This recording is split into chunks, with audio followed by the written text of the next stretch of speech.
আসসালামু আলাইকুম স্যার, কেমন আছেন? হ্যাঁ, ওয়ালাইকুম আসসালাম। হ্যাঁ, জান্নাতুল ফেরদৌস, ভালো আছো? আসসালামু আলাইকুম স্যার। স্যার। হ্যাঁ, স্যার ওয়ালাইকুম আপনি আসসালাম। হ্যাঁ, আল্লাহর রহমতে, আল্লাহর রহমতে ভালো। আসসালামু আলাইকুম স্যার। হ্যাঁ, ওয়ালাইকুম আসসালাম। স্যার আসসালামু আলাইকুম। হ্যাঁ, ওয়ালাইকুম আসসালাম। আফরিন, ভালো আছো আফরিন? জি স্যার, আলহামদুলিল্লাহ ভালো আছি। আপনি ভালো আছেন? হ্যাঁ, আলহামদুলিল্লাহ, জি আলহামদুলিল্লাহ। স্যার, আপনি ভালো আছেন? হ্যাঁ, মুনিয়া জি স্যার, তাবাসসুম, আপনি ভালো ভালো আছো? আছেন? হ্যাঁ, আল্লাহর রহমতে, আল্লাহর রহমতে। মানে আশা করি সবাই আল্লাহর রহমতে এবং বরকতে সবাই ভালো আছো, সুস্থ আছো। একটা কথা আমি সবসময় বলি যে স্টাডি মেক্স ম্যান পারফেক্ট। সুতরাং তোমরা যে অবস্থায় আছো না কেন, তোমাদের স্টাডি বা পড়াশোনাটা যেন চালিয়ে যাও। আমাদের কিন্তু ক্লাস 5 এ বর্তমানে 4th ইউনিটের পরে আমাদের বোর্ড কোশ্চেন গুলো আলোচনা করছি।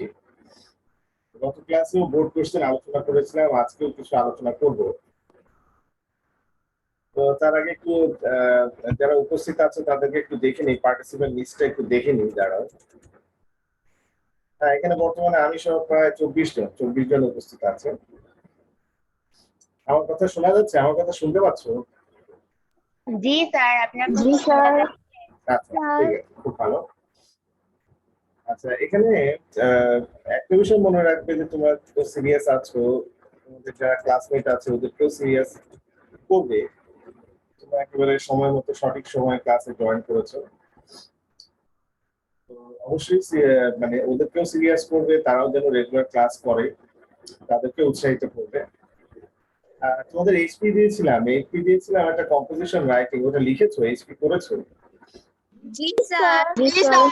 আচ্ছা, এখন ওই মডেল কোশ্চেন যে বইটা আছে, মডেল কোশ্চেন বইটা একটু নাও। 489 পেজ থেকে আলোচনা করছিলাম। 489, 489 পেজ থেকে আলোচনা করছিলাম, 489 পেজ। এটা আহ, এটা যে 4 নম্বর যেটা, write a short composition about cyclone Aila, এটা তোমার এইচপি ছিল। তো এখন আমি স্ক্রিন শেয়ারিং করে দেখাচ্ছি।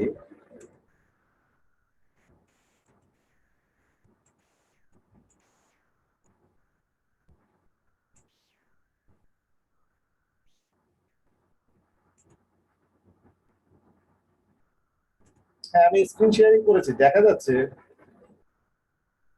জি স্যার। জি স্যার। জি স্যার। আচ্ছা, তোমাদের মডেল কোশ্চেন বইটা আছে, সেই মডেল কোশ্চেন বইটা সামনে রাখো। সেই মডেল কোশ্চেন বইয়ের আমাদের বোর্ড কোশ্চেন আছে, এটা 489 পেজ, 489। সেখান থেকে আমার স্ক্যানিং করে পিডিএফ ফাইল করা, এটা সেই পিডিএফ ফাইল থেকে স্ক্রিন শেয়ারিং করছি। তো এখানে তোমরা গত ক্লাসে এই প্যাসেজটা যে বাবুল এন্ড হিজ ফ্যামিলি, এই সম্পর্কে আলোচনা করেছিলাম। আচ্ছা, 1 নম্বর আইটেমটা তো পড়িয়েছি, 1 নম্বর হয়েছে না? জি 1 নম্বর, স্যার। তারপর 2 নম্বর ট্রু ফলস হয়েছে। জি স্যার। জি স্যার। তারপর 3 নম্বর এই কোশ্চেন অ্যান্সার, এটা করিয়েছিলাম। No sir. আচ্ছা, নো স্যার। ঠিক আছে। আজকে এই যে 3 নম্বর যে কোশ্চেন অ্যান্সার আছে, এটার উপরে আলোচনা করবো যে আসলে প্রশ্ন উত্তর বা কোশ্চেন অ্যান্সার আমাদের আসলে কিভাবে লেখা উচিত। তোমার এখানে দুইটা শাখায় তো আছে, ক্লাস 5 শাপলা 3, শাপলা 4, দুইটা শাখায় আছো। জি স্যার। জি আচ্ছা, স্যার। আচ্ছা, জি স্যার। জি স্যার। ঠিক আছে, ঠিক জি আছে। আচ্ছা, ঠিক আছে। হ্যাঁ, তোমরা অনেক ভালো দেখতে পাচ্ছি, তোমাদের আচার আচরণ, তোমাদের এই ক্লাসের পারফরমেন্স আল্লাহর রহমতে খুবই ভালো। সবসময় একটা বিষয় মনে রাখবে যে একটা ক্লাস করতে হলে সবসময় যারা সাবজেক্ট টিচার আছে, শুধু আমি না, যে কোনো সাবজেক্ট টিচারকে তোমার সাহায্য সহযোগিতা করতে হবে। এটা কথাটা আমি শুধু তোমাদের ক্লাস 5-এ না, আমার এখানে ক্লাস 2-তেও ক্লাস আছে, 3-তেও আছে, ওখানেও বলেছি। ক্লাস 9-10-এ ক্লাস আছে, কলেজের ক্লাস আছে, ওখানে আমি বলি। সেটা হচ্ছে যে সবসময় টিচারকে সাহায্য সহযোগিতা করবে। অর্থাৎ তোমার কোনো প্রশ্ন থাকলে অবশ্যই তুমি আনমিউট করে বলতে পারো। আর কোনো কথা না থাকলে তুমি সাউন্ডটা অফ রাখবে, মাইক্রোফোনটা অবশ্যই অফ রাখবে। আমার এখানে অবশ্যই কন্ট্রোল বাটন আছে, আমি মিউট করে দিতে পারি। মিউট করে দিলে আনমিউট যেন করতে না পারে সেই ব্যবস্থাও করা যায়। কিন্তু যেহেতু জুম অনলাইন ক্লাস, কারো কোনো প্রশ্ন থাকলে তাকে তো প্রশ্ন করতে দিতে হবে। তাহলে প্রশ্ন করতে দিতে হলে তো অবশ্যই তাকে কথা বলার সুযোগ দিতে হবে। সেই জন্য আমি কারণ প্রশ্ন থাকলে অবশ্যই সে প্রশ্ন করতে পারে। তো আজকে তোমাদের এইচপি যেটা থাকবে, এইচপিটা একটু বলে নিই। এইচপিটা হলো যে আমাদের এই যে এখানে দেখতে পাচ্ছ লেখা আছে এই যে 9 নম্বর item, make WH questions from the given sentences with who, what, when, where, why, which, how, using the underlined word or words. এই যে 9 নম্বর আইটেম, এই যে WH কোশ্চেন মেকিং আছে, এই WH কোশ্চেন মেকিংটা হলো তোমাদের এই, এটা তোমাদের এখানে বইতে দেখতে পাচ্ছি, বইতে আছে 490 পেজে। হ্যাঁ, সবাই পেয়েছো কিনা? 490 পেজ, এই যে 9 নম্বর, হ্যাঁ হ্যাঁ 9 নম্বর আইটেম যেটা WH কোশ্চেন মেকিং, এইটা থাকবে তোমাদের এইচপি। আমি আবারও বলছি, এটা হবে তোমাদের হোমওয়ার্ক বা এইচপি। Okay sir. আচ্ছা ঠিক আছে, জান্নাতুল ফেরদৌস বলেছে ওকে, ওকে ঠিক আছে। স্যার। আচ্ছা ঠিক আছে, হ্যাঁ সবাই বুঝতে পেরেছে, এইচপিটা বুঝতে পেরেছো? জি স্যার। জি স্যার। জি স্যার। ঠিক আছে, এখন আমাদের খাতা কলম নাও, খাতা কলমটা রেডি রাখো। আমি তোমাকে এই কোশ্চেন অ্যান্সার রাইটিং কিভাবে করতে হয় সেই সম্পর্কে তোমাকে দেখাচ্ছি। একটা বিষয় মনে রাখবে যে আমাদের ইংলিশের যে প্রশ্নগুলো আছে, এই প্রশ্নের মধ্যে সবচেয়ে গুরুত্বপূর্ণ আইটেম হলো এই কোশ্চেন অ্যান্সার রাইটিং বা প্রশ্নের উত্তর লেখা। এখন এই প্রশ্নের উত্তর লেখার আমাদের প্রধান নিয়ম হচ্ছে 3টি। অনেক নিয়মই আছে, তার মধ্যে প্রধান 3টা নিয়ম আছে। এই 3টা নিয়মের ব্যাপারে বলছি। এই 3টা নিয়ম সবসময় মনে রেখে তারপরে তুমি উত্তরগুলো লেখো। প্রশ্ন উত্তর লেখার প্রধান নিয়ম হচ্ছে, 1 নম্বর নিয়ম হচ্ছে যে আমাদের টেন্সটা অবশ্যই ঠিক রাখতে হবে। প্রশ্নটা যে টেন্সে হবে, উত্তরটা সেই টেন্সেই লিখতে হবে। যেমন এখানে একটা প্রশ্ন দেখা যাচ্ছে, what did Babul's mother do. খাতায় লিখে রাখো, খাতায় লিখে রাখো আজকে সিডব্লিউ বা ক্লাস ওয়ার্ক হচ্ছে আমাদের এই বোর্ড কোশ্চেন, পেজ নাম্বার 489 পেজে এই যে 3 নম্বর যে কোশ্চেন অ্যান্সার, এটা হচ্ছে আমাদের সিডব্লিউ হচ্ছে। সিডব্লিউ তো বুঝতে পারছো যেটা ক্লাস ওয়ার্ক, যেটা আলোচনা হবে, যেটা ক্লাসে আলোচনা হচ্ছে। তাহলে প্রশ্ন উত্তর লেখার নিয়মের ব্যাপারে বলছিলাম যে 1 নম্বর নিয়মটা হচ্ছে যে প্রশ্নটা যে টেন্সে হবে, উত্তরটা সেই টেন্সে লিখতে হবে। প্রশ্নটা প্রেজেন্ট টেন্সে হলে উত্তরটা প্রেজেন্ট টেন্সে লিখতে হবে, আর প্রশ্নটা পাস্ট টেন্সে হলে উত্তরটা অবশ্যই পাস্ট টেন্সে লিখতে হবে, অন্য কোনো টেন্সে লেখা যাবে না। এটা হল 1 নম্বর নিয়ম। 2 নম্বর নিয়মটা হচ্ছে প্রশ্নের যে সাবজেক্ট এবং যে মেইন ভার্ব আছে, সেই প্রশ্নের সাবজেক্ট এবং মেইন ভার্বকে ব্যবহার করে উত্তর লেখাটা শুরু করতে হবে। আবারও বলছি, 2 নম্বর নিয়মটা হচ্ছে যে প্রশ্নের সাবজেক্ট এবং মেইন ভার্বকে ব্যবহার করে আমাদের উত্তর লেখা শুরু করতে হবে। অর্থাৎ এক্সামিনারকে, যিনি তোমার খাতা দেখছেন, এক্সামিনারকে দেখাতে হবে যে আমরা প্রশ্নকে ফলো করে লিখছি। আমরা প্রশ্নটা যে সাবজেক্ট এবং মেইন ভার্বকে ফলো করে লিখছি, অর্থাৎ আমরা প্রশ্নের উত্তরটা বানিয়ে লিখছি, আমরা বানিয়ে উত্তরটা করছি। অর্থাৎ প্রশ্নের সাবজেক্ট এবং ভার্বকে ব্যবহার করে আমরা উত্তর লেখা শুরু করি। যেমন এখানে প্রথম প্রশ্ন যেটা আছে, what did Babul's mother do, এখানে সাবজেক্ট হচ্ছে বাবুলস মাদার।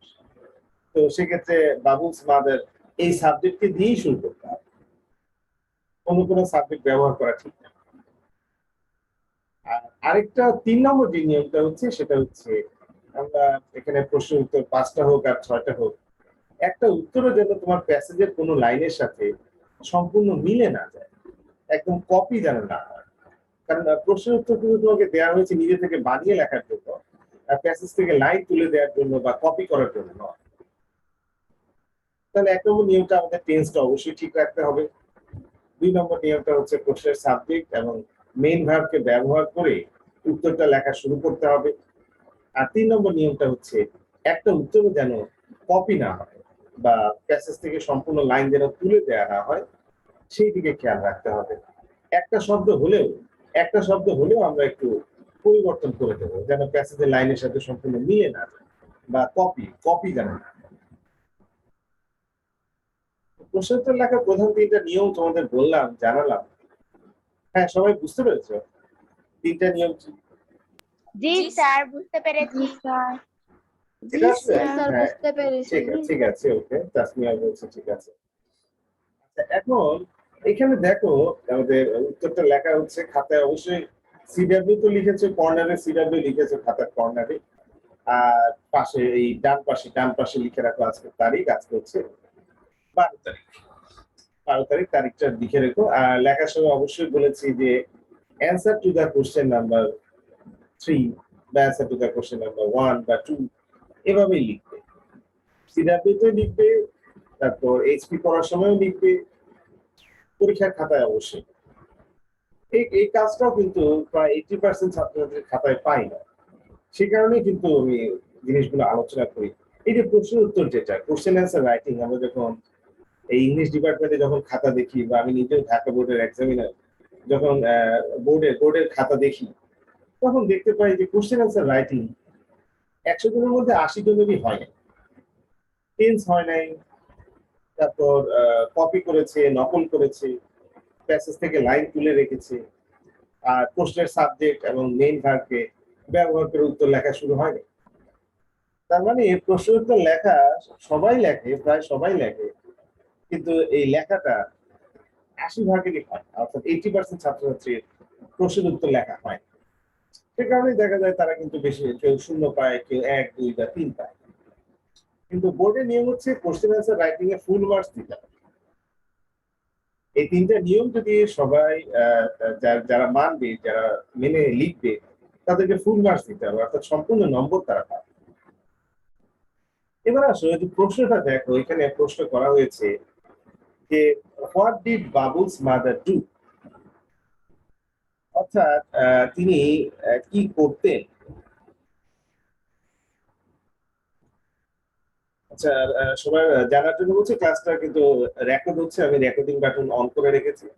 ক্লাসটা শুরু থেকে শেষ পর্যন্ত রেকর্ডেড হবে এবং পরবর্তীতে তোমাদের যে ফেসবুক গ্রুপ আছে সেখানে এই ক্লাসের ভিডিও লিংক পাবে। ওই লিংকে ক্লিক করলে, ওই ভিডিও ক্লাসের লিংকে ক্লিক করলে তুমি আমার ইউটিউব চ্যানেল থেকে ক্লাসটা, রেকর্ডেড ক্লাসটা বারবার দেখতে পারবে। বারবার নিয়ম কানুন যেগুলো বললাম, এই নিয়ম কানুনগুলো রিভিশন করবে, নিয়ম কানুনগুলো মনে রাখবে।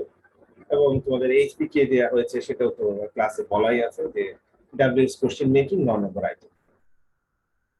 আচ্ছা, এখন দেখো এখানে বলা হচ্ছে what did Babul's mother do.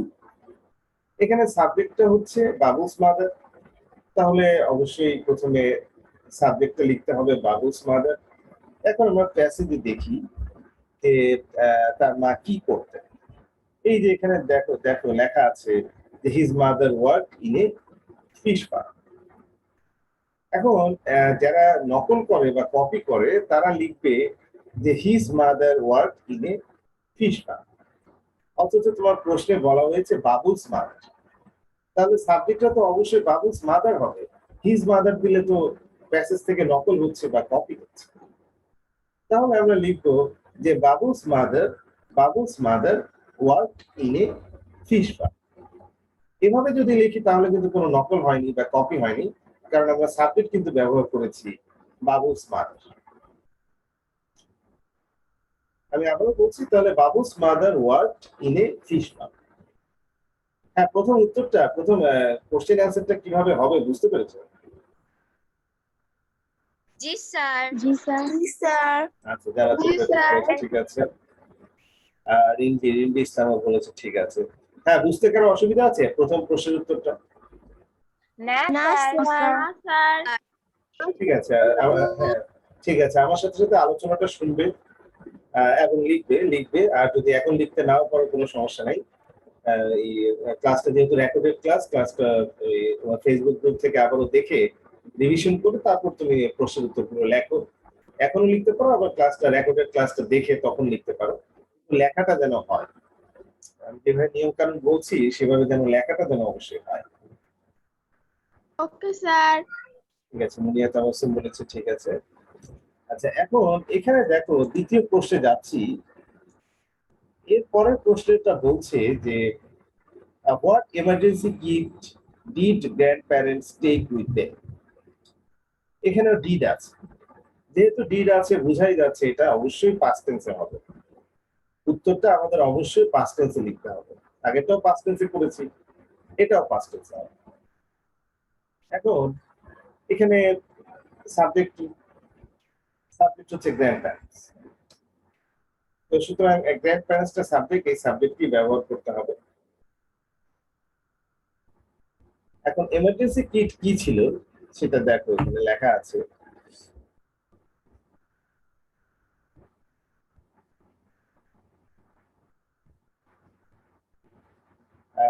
His grandparents checked the family's emergency kit. এখন এমার্জেন্সি কিট, সেই এমার্জেন্সি কিটটাতে আমাদের অনেক কিছুই থাকে, torch, batteries, first aid kit, এগুলো সবগুলো থাকে। তাহলে আমাদের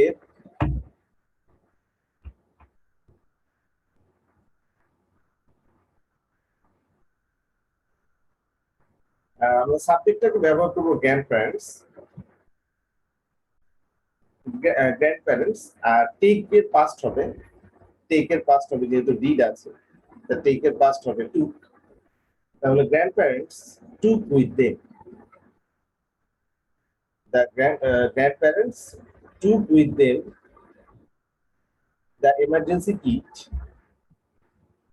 Subject, তারপর মেইন ভার্ব আমরা প্রশ্ন থেকে নিলাম, the emergency kit। তারপরে which were, মানে যেগুলো ছিল এমার্জেন্সি কিট, কি ধরনের এমার্জেন্সি কিট ছিল, which were torch, batteries and first aid kit। অর্থাৎ এমার্জেন্সি কিট হিসাবে যে জিনিসগুলো ছিল, বস্তুগুলো ছিল, সেগুলো ছিল টর্চ, ব্যাটারিজ এবং ফার্স্ট এইড কিট। প্রশ্নের উত্তরটা আমরা কিভাবে লেখা লাগবে? কিছু বললে আপনি? স্যার বললাম, আপনি যে পরে বললেন না যে দেয়ার টর্চ দেন আরো যা যা আছে ওগুলো কি অ্যাড করা লাগবে? হ্যাঁ, ওটা অ্যাড করলে তো ভালো হয়, যেহেতু প্যাসেজে আছে যে জিনিসগুলোর কথা বলা আছে সবগুলো আমরা যে হুইচ ওয়্যার, যেগুলো ছিল, হুইচ তো বুঝতে পারছো, WHICH, হুইচ ওয়্যার যেগুলো ছিল এই যে torch, batteries and first aid kit.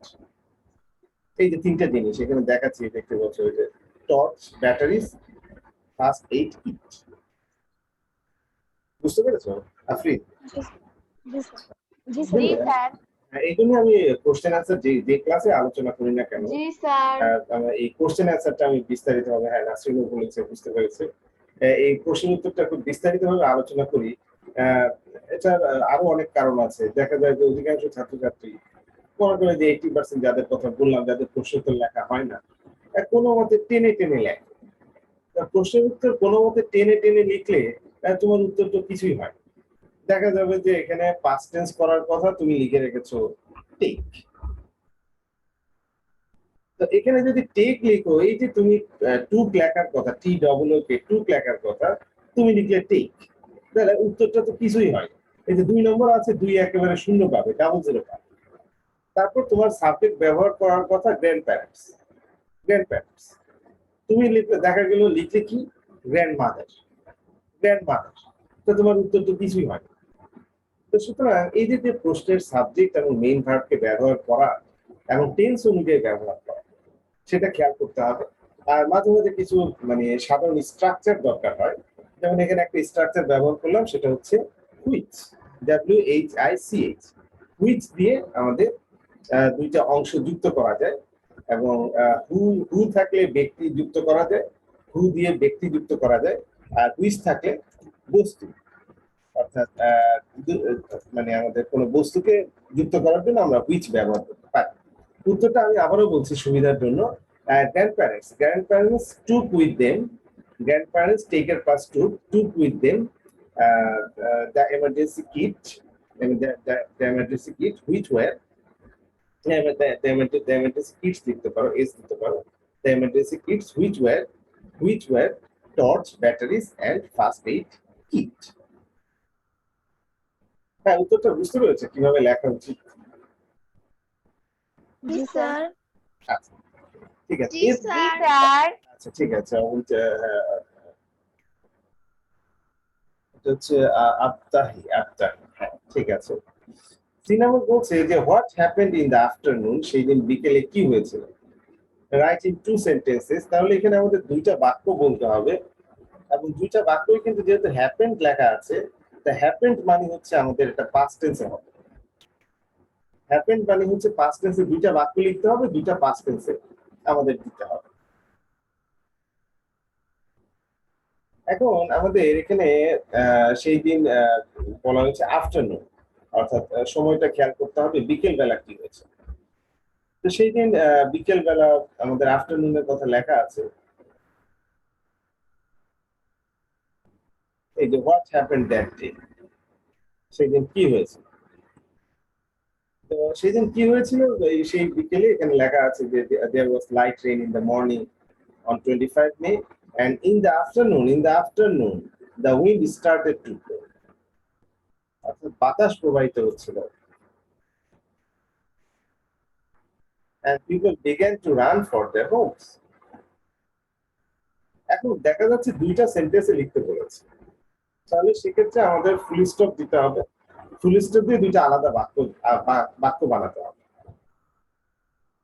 তাহলে এখন আমাদের শুরুটা হবে কিভাবে? শুরুটা হবে এই যে প্রশ্নের যে আমাদের সাবজেক্ট এবং ভার্ব আছে সেটাকেই ব্যবহার করব।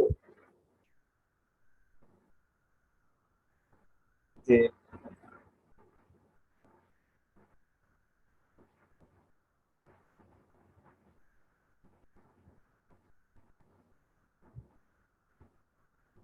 এখানে দেখো, এখানে আমরা লিখতে পারি যে what happened in the afternoon was that, অর্থাৎ সেই দিন বিকেলে যা ঘটেছিল সেটা ছিল যে। What happened in the afternoon was that, was that সেটা ছিল যে, was that the wind started to blow, তারপর ফুল স্টপ। ফুল স্টপ দিয়ে একটা বাক্য শেষ করলাম।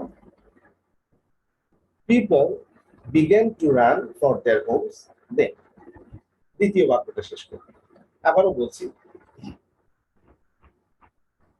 প্রশ্নের সাবজেক্ট এবং ভার্বকে ব্যবহার করলাম।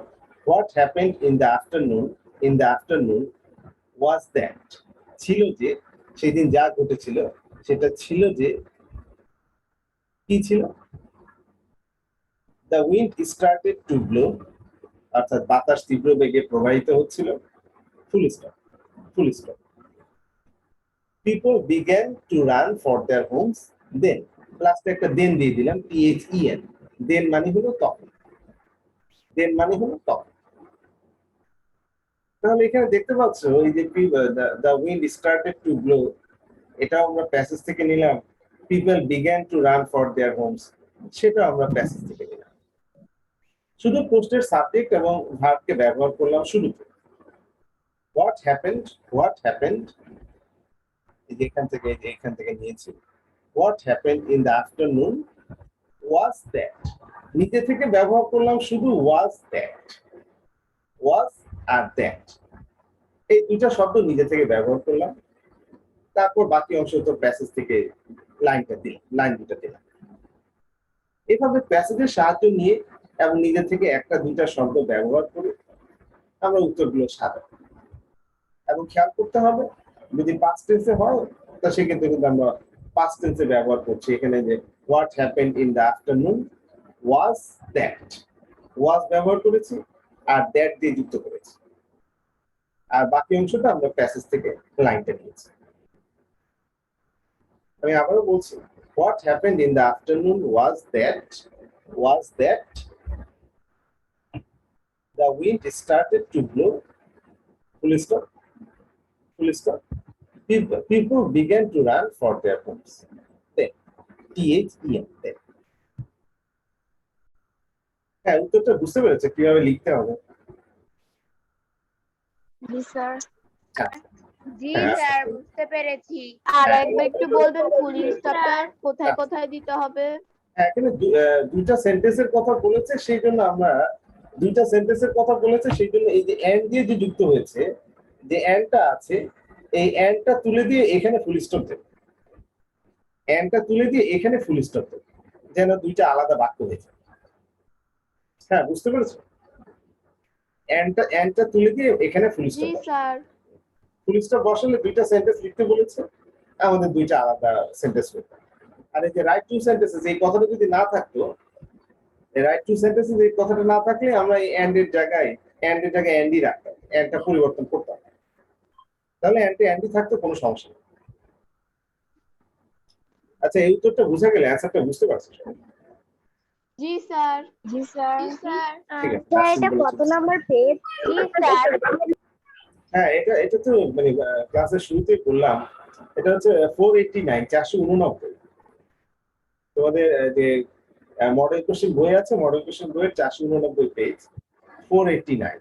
আচ্ছা, 489 পেজ থেকে বোর্ড কোশ্চেন আলোচনা করছি। এরপরটা দেখো, ডি নম্বর বলা আছে,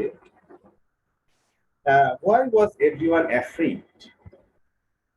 প্রত্যেকে কেন এত ভীত ছিল? এখন প্রথমেই তো আমাদের টেন্সটা দেখতে হবে। এই যে টেন্সটা দেখা যাচ্ছে ওয়াজ আছে, এখানে দেখা যাবে যে অনেকেই লিখে রাখছে ইজ। তো তুমি যখন ইজ লিখবে তখনই তো তোমার টেন্স হয় নাই, সুতরাং তুমি একেবারে ডাবল জিরো পাবে বা শূন্য পাবে। আর কোশ্চেন সাবজেক্ট হচ্ছে এভরিওয়ান, তো সুতরাং এভরিওয়ানকেই ব্যবহার করতে হবে, অন্য কোনো সাবজেক্ট ব্যবহার করা যাবে না। তাহলে এভরিওয়ান, তারপরে মেইন ভার্ব হচ্ছে ওয়াজ, মেইন ভার্ব ওয়াজ। আর যদি দরকার হয়, প্রয়োজন হয়, আমরা অবজেক্টটাও প্রশ্ন থেকে নেব। সাবজেক্ট এবং মেইন ভার্ব তো নেবই, প্রয়োজন হলে অবজেক্ট যেটা আছে অবজেক্টও প্রশ্ন থেকে নেব। তাহলে এভরিওয়ান ওয়াজ অ্যাফ্রেড, সাবজেক্টও নিলাম, মেইন ভার্বও নিলাম, অবজেক্টও নিলাম, সবই আমরা প্রশ্ন থেকে নিচ্ছি, কোশ্চেন থেকে নিচ্ছি। যেন আমরা দেখাতে পারি যে আমরা কোশ্চেনকে ফলো করে বানিয়ে লিখছি, কোশ্চেনটাকে ফলো করে আমরা বানিয়ে লিখছি, সেটা যেন আমরা এক্সামিনারকে দেখাতে পারি। তাহলে এভরিওয়ান ওয়াজ অ্যাফ্রেড, প্রত্যেকেই ভীত ছিল। হ্যাঁ, তোমরা বলতে পারবে যে কেন ভীত ছিল?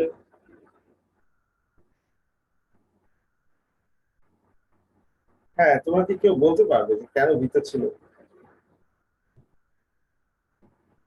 আচ্ছা, ঠিক আছে, আমি বলছি। এই যে লাইনটা দেখতে পাচ্ছ, এভরিওয়ান ওয়াজ অ্যাফ্রেড, প্রত্যেকেই ভীত ছিল। এখন ভীত ছিল কেন, সেটা কিন্তু ঠিক আগের লাইনেই বলা হয়েছে যে the winds of cyclone Ayla shook the walls of the house as if there was an earthquake। অর্থাৎ সেই বাড়ির দেয়ালগুলো এমন ভাবে এই ঘূর্ণিঝড় আইলাতে নড়ে উঠেছিল যে প্রত্যেকেই ভীত হয়ে গেছে। এখন যারা এই নকল করে বা কপি করে, তারা কি করবে? তারা এই লাইনটা লিখে তারপরে লিখবে এভরিওয়ান ওয়াজ অ্যাফ্রেড। আর আমার আলোচনা বা আমার ক্লাস যারা শুনছো, তোমরা লিখবে যে everyone was afraid because, because মানে হচ্ছে কারণ, because because the winds of cyclone Ayla shook the walls of the house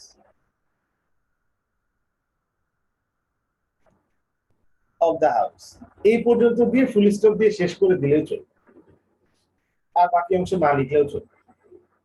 কিন্তু এতে কিন্তু স্পষ্টভাবে বোঝা গেল তুমি কোনো কপি করছো না বা নকল করছো না, কারণ তুমি প্রশ্নের সাবজেক্ট এভরিওয়ানটাকে সবার আগে ব্যবহার করছো, তারপরে প্রশ্নের যে মেইন ভার্ব ওয়াজ সেটাকে ব্যবহার করেছো। আর তাহলে everyone was afraid because the winds of cyclone Ayla shook the walls of the house। তারপর ফুল স্টপ দিয়ে শেষ করে দিলেও হবে।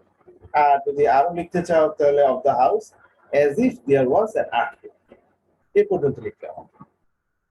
আমি আবারও বলছি, এভরিওয়ান ওয়াজ অ্যাফ্রেড, প্রশ্নের সাবজেক্ট, মেইন ভার্ব এবং অবজেক্টকে সবার আগে নিয়ে আসতে হবে। কারণ আলোচনা শুরুতেই বলেছি যে সাবজেক্ট এবং মেইন ভার্বকে সবার আগে ব্যবহার করে, প্রশ্নের সাবজেক্ট এবং মেইন ভার্বকে সবার আগে ব্যবহার করে আমাদের উত্তর লেখা অবশ্যই শুরু করতে হবে। তাহলে everyone was afraid because the winds, এই যে তারপর বিকজ এর পরে এই লাইনটা দেব, দ্য উইন্ডস অফ সাইক্লোন আইলা শুক the walls of the house, সেই পর্যন্ত দিলেই চলবে। আর একটু বাকি অংশ যদি লিখতে চাও তাহলে লিখবে যে as if there was an earthquake. এই বাক্য অংশটা তুমি দিতে পারো না? হ্যাঁ, এই উত্তরটা বোঝা গেল, অ্যান্সারটা বুঝতে পেরেছো কিভাবে লিখতে হবে? জি জি স্যার। স্যার। হ্যাঁ, জি হ্যাঁ, স্যার। আমার আলোচনা বুঝতে সমস্যা হচ্ছে কেন? না না স্যার। স্যার। না স্যার। স্যার। ঠিক আছে। আচ্ছা, একটা বিষয় মনে রাখবে, সেটা হচ্ছে যে মানে আমি যেটা পার্সোনালি মনে করি, সেটা হচ্ছে যে ইংলিশটা কিন্তু হচ্ছে পৃথিবীর সহজতম ভাষা। The easiest language in the world. পৃথিবীর সবচেয়ে সহজতম ভাষা। কিন্তু সেই সবচেয়ে সহজ ভাষাকে তোমার সহজ নিয়মে তোমাকে নিয়ম কানুন শিখতে হবে, জানতে হবে, বুঝতে হবে। তাহলেই তোমার এই ইংলিশ ল্যাঙ্গুয়েজ বা ইংরেজি ভাষাটা তোমার সঠিকভাবে লেখা হবে, সঠিকভাবে তুমি বলতে পারবে, সঠিকভাবে তুমি লিখতে পারবে। সেই জন্য নিয়ম কানুন গুলো ভালো করে আগে দেখতে হবে। যেমন প্রশ্ন উত্তর লেখার প্রধান 3টা নিয়ম বললাম। এই প্রশ্ন উত্তর লেখার প্রধান 3টা নিয়ম তোমার জানা নাই বা মনে নাই বা তুমি জানো না, তাহলে সেক্ষেত্রে তুমি উত্তর তো লিখতে পারবে।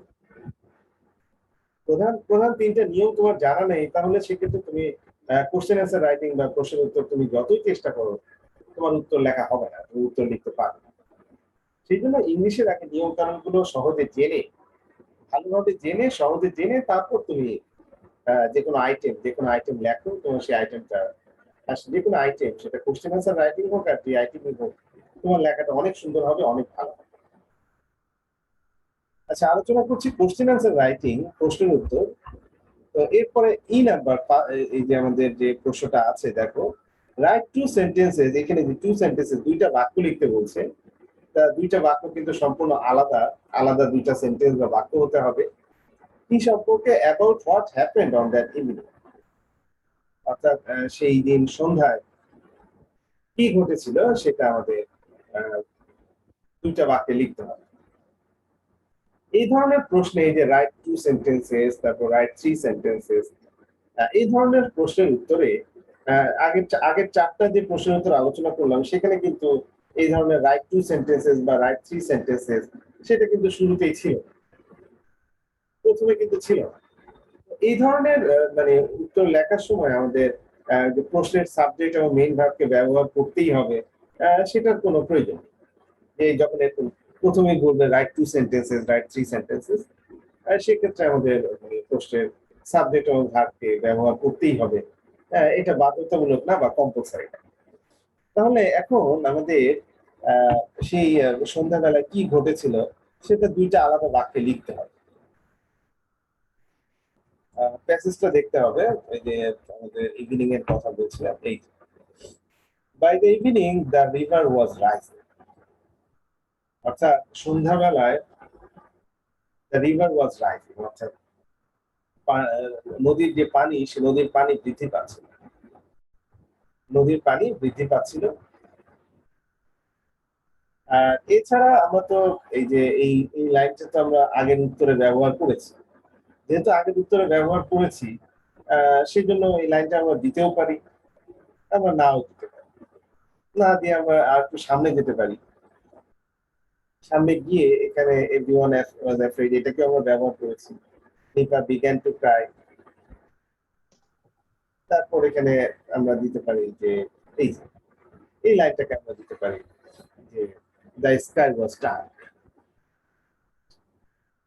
সেই সময় আমাদের আকাশটা অন্ধকারাচ্ছন্ন ছিল। এই লাইনটাকে আমরা ব্যবহার করতে পারি। তাহলে আমরা এখন কথা হচ্ছে যে এই লাইনটা যদি সম্পূর্ণ তুলে দেই যে by the evening the river was rising, তাহলে কিন্তু প্যাসেজে সম্পূর্ণ নকল হয়ে যাচ্ছে। প্যাসেজ থেকে সম্পূর্ণ নকল হয়ে যাচ্ছে বা কপি হয়ে যাচ্ছে। তাহলে আমরা কি করতে পারি? আমরা এই সাবজেক্টটাকে সামনে নিয়ে আসতে পারি যে the river was rising by the evening অথবা in the evening. The river was rising in the evening অথবা বাই দ্য ইভিনিং। এই যে বাই দ্য ইভিনিং কথাটা আছে, এই যে মাউস পয়েন্টার দিয়ে দেখাচ্ছি, এই অংশটাকে আমরা এই বাক্যের শেষে ব্যবহার করতে পারি। এতটুকু পরিবর্তন করলে তোমার আর ওই প্যাসেজের সাথে কোনো কপি হচ্ছে না বা নকল হচ্ছে। The river was rising. Sir আমাদের আরেকটা ক্লাসের লিংক দিয়ে ফেলছে। আচ্ছা ঠিক আছে, আমার তো ক্লাস তো শেষ হয়ে যাচ্ছে, আর 3 মিনিট আছে। তোমাদের কিন্তু মানে এর পরের ক্লাসটা বোধহয় 10টার সময় নাকি? এখন শুনতে পারবেন? হ্যাঁ, এর পরের ক্লাসটা কয়টায়? 10টার জি সময়? স্যার 10টায়। লিংক দিয়ে দিছে। স্যার আচ্ছা। 10টায়। স্যার 10টা থেকে ক্লাস শুরু। হ্যাঁ সেটাই। আপনারটা 9টা থেকে স্যার, 9টা 40 আর link দিয়ে অন্যটা দিয়েছে। 10টা থেকে হ্যাঁ, 10টা 40। আচ্ছা হ্যাঁ, লিংক দিয়েছে ঠিক আছে, কিন্তু ক্লাস তো 10টায় শুরু হবে। লিংকটা বোধহয় আগে দিয়েছে আর কি, কিন্তু ক্লাসটা তো তোমার 10টায় শুরু হবে, তাই না? হ্যাঁ, ক্লাসটা তোমাদের পরের ক্লাসটা কি 10টার আগেই শুরু হবে? আমার তো মনে হয় না। না স্যার 10টায় না, স্যার। হবে। হ্যাঁ সেটাই বললাম, না লিংক স্যার 10টা বাজে হবে। হ্যাঁ লিংকটা আগে দিয়েছে আর কি। তো এই যে আর, মানে 2-3 মিনিট বাকি আছে আর কি। আচ্ছা, এই উত্তরটা কি বুঝতে পেরেছে? অ্যান্সারটা কিভাবে লিখতে হবে? জি জি, স্যার, স্যার। বুঝতে পেরেছি। হ্যাঁ, সবাই কিন্তু খাতায় অবশ্যই লিখবে। আমার জি আলোচনা স্যার বুঝতে পেরেছি। আমার আলোচনার সাথে সাথে লিখতে পারো, অথবা ক্লাসটা যেহেতু রেকর্ডেড ক্লাস, সুতরাং ক্লাসটা দেখে, ক্লাসটা আবার দেখে দেখে তোমার ফেসবুক গ্রুপে ভিডিও লিংক দেওয়া থাকবে। ক্লাসটা আবার বারবার দেখে দেখে তুমি রিভিশন করে করে উত্তরগুলো লিখতে পারো, কিন্তু উত্তরগুলো যেন অবশ্যই তোমার লেখা হয়, খাতায় যেন উত্তরগুলো অবশ্যই লেখা হয়, এবং আমি যেভাবে বলছি, হ্যাঁ আমি যেভাবে বলছি সেই নিয়মে যেন অবশ্যই লেখা হয়। এখন তাহলে আমরা যেটা বলছিলাম যে the river was sir. Rising. আচ্ছা ঠিক আছে, okay. The river was rising by the evening, এই লাইনটা আমরা দিতে পারি। তারপর ফুল স্টপ দিয়ে দিব, the river was rising by the evening. এই যে বাই দ্য ইভিনিং কথাটাকে আমরা এই লাইনের শেষে দেব, the river was rising by the evening. এভাবে দেওয়াতে আমাদের কিন্তু একটু পরিবর্তন করে আমরা লিখেছি, তাহলে সেক্ষেত্রে হুবহু কিন্তু প্যাসেজ থেকে কোনো তুলে দেওয়া বা কপি করা কিংবা নকল করা হয়নি। আর এই অংশটা তুমি দিতেই পারো, যে দ্য স্কাই ওয়াজ ডার্ক। এই দেন কথাটা কিন্তু ব্যবহার স্যার করবে। আসসালামু আলাইকুম। হ্যাঁ হ্যাঁ, অবশ্যই। The sky was dark then, দেন কথাটা একটু ব্যবহার করো। আগের লাইনের সাথে পরের লাইনকে একটু যুক্ত করার জন্য, মানে কথার দিক থেকে যুক্ত করার জন্য আমরা দেন শব্দটা ব্যবহার করব। THEN, দেন মানে হলো তখন। হ্যাঁ, দেন শব্দের অর্থ জানা আছে সবার? THEN, দেন মানে তখন। এটা কি জানো? জি স্যার। জি স্যার। আচ্ছা, এখানে প্রশ্ন উত্তর লেখার সময় নিজে থেকে এরকম সহজ সহজ একটা দুইটা শব্দ ব্যবহার করার চেষ্টা করবে। এতে তোমার উত্তরটা অনেক সুন্দর হবে, তোমার কোশ্চেন অ্যান্সার রাইটিংটা অনেক সুন্দর হবে। যেমন লাস্টে শুধু দিব দ্য স্কাই ওয়াজ ডার্ক দেন, মানে তখন তখন আকাশ খুব অন্ধকারাচ্ছন্ন ছিল। তাহলে প্রথম লাইনটা আমরা দিব the river was rising by the evening, full stop, আর the sky was dark then, তখন তখন আকাশ অন্ধকারাচ্ছন্ন ছিল। তা দুইটা বাক্য লিখতে বলছে, আমাদের দুইটা সেন্টেন্স বা দুইটা বাক্য কিন্তু হয়ে গেছে। আমি দেখতে পাচ্ছি প্যাসেজ থেকে কোনো নকল হয়নি বা কপি হয়নি, কারণ আমরা এখানে দেন ব্যবহার করেছি। The sky was dark then, then ব্যবহার করেছি। আর ওই বাক্যে আমরা কি করলাম, ওই বাক্যটাতে দ্য রিভার ওয়াজ রাইজিং, এই যে বাই দ্য ইভিনিং, এই বাই দ্য ইভিনিং কথাটাকে এই রাইজিং এর পর, the river was rising by the evening, এই বাই দ্য ইভিনিং কথাটাকে এই বাক্যের পরে ব্যবহার করেছি। হ্যাঁ, বুঝতে পেরেছো দুইটা বাক্য আমাদের কিভাবে লিখতে হবে, দুইটা সেন্টেন্স? জি জি স্যার। স্যার।